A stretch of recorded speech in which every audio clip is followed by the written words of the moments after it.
What's up, guys? Hope you're having a great day. I have another new knife I wanted to share with you guys that was in for sharpening service from my customer Joe. It's of course the Spyderco Domino, which is a very cool little knife. Frame lock design, flipper, with this carbon fiber scale here on the non-liner lock side. And I'm usually not a huge fan of flippers, but I have to say I like this one pretty much. It's good action on this. Has ball bearing washers in that pivot there to make it a nice smooth action. So just kind of put your finger there and let it rip, and the blade comes right out. So nice blade design on this knife. Definitely kind of a steeper, leaf-shaped blade. I have to say though, the blade grind on this knife is really nice. It's exceptional. It's very, very thin. It's a very steep, full flat grind. Let me see if I can show that to you guys. I don't know if you can see how steep, that flat grind is there, but at the edge, this knife is incredibly thin. I mean, this knife is like a folding razor blade almost, very thin behind the edge. Extremely good cutter. I don't know if you can see here from the thinness of the edge here, if I can get this to focus. But that's a 19 degree per side secondary bevel, and that's very, very thin, so you can see just how thin that edge is ground there behind the edge. Super nice. Again, this is another Tai Chung knife produced by Spyderco, which has all the fit and finish that you expect from knives out of the Tai Chung factory. Very good fit and finish. Fits nicely into the hand. This choil here provides a good grip on the knife. The forward choil is okay. I'm not crazy about it. It's comfortable. It locks in there, but I don't know. I feel better kind of being back here with the knife. But let me show you these G10 scales a little bit there. Has that nice woven pattern on it, which is quite attractive.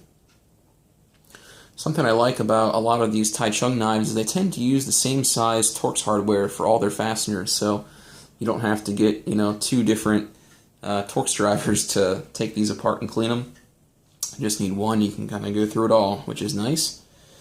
You can see here on this frame lock, the lock bar here has a steel insert for some wear resistance, which is nice. I imagine that's replaceable. I don't know if Spyderco would actually replace that as part of their customer service or not, but maybe they would. I'm not sure. On the other side here, nice. I believe this is a titanium handle scale. I could be wrong about that, but I think it is. Nice titanium on this side here. The Spyderco clip. And again, nice action. It has these ball bearing washers, which is something I hadn't really seen in a Spyderco design before, which is kind of new and innovative. Basically, they're just little, like they sound, plastic washers with little tiny ball bearings, kind of embedded in them to aid in the action of the knife. So works very well. It's very easy to get the blade open. Comes out very fast, and overall, really nice knife. Pillar construction, easy to clean out.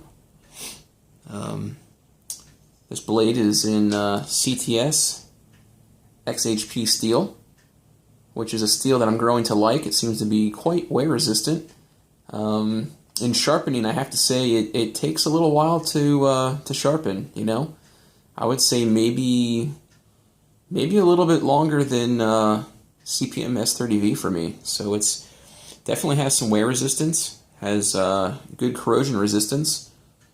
No problems with any stain or anything on this particular knife. If I can show you guys the blade bevel here, it's pretty even there from base to tip. So there's just a little bit of issue with this knife here.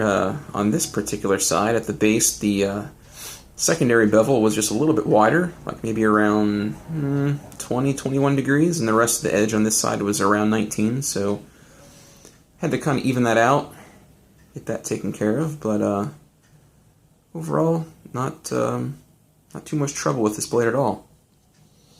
And this is an Eric Glesser design. You can see there from his little mark. But nice little knife, guys. Really like it. Have first time handling a domino. And like I said, you know, I'm not really into flippers, but it's not bad. I don't know, I guess in my thinking or whatever, I kind of feel like a flipper is kind of redundant, you know, if you have a spider hole. So I don't really need two different ways to open my knife, you know, and I just need one that works. So if I have a spider hole, you know, use a spider hole. So I don't need this extra steel sticking out, you know. Doesn't really do much for me. But something I did notice with this, guys, which is kind of a downfall of this flipper, and maybe a lot of flipper designs, so I don't know if it's just my fingers or what, but when you go to disengage this frame lock, this flipper tab, you can see that right there, it hits your thumb. You can't open or close the blade in one, you know, one smooth motion. You're gonna have to do this, stops there, move your thumb, and then close it.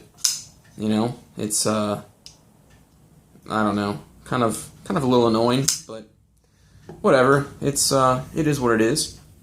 But again, super sharp here. Let me do a little test for you guys. Show the edge that came off the steel, which was smoking sharp.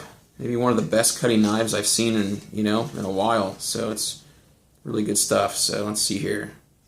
This razor. You guys can hear and see how little resistance there is, you know, to get through that paper there. It's pretty awesome. So, alright guys, that's all I have for today. Joe, if you're watching, these knives are shipping back to you. I think you should have them back for Saturday, just in time for Easter. So, hope everyone has a great holiday, and I'll see you all soon. Thanks.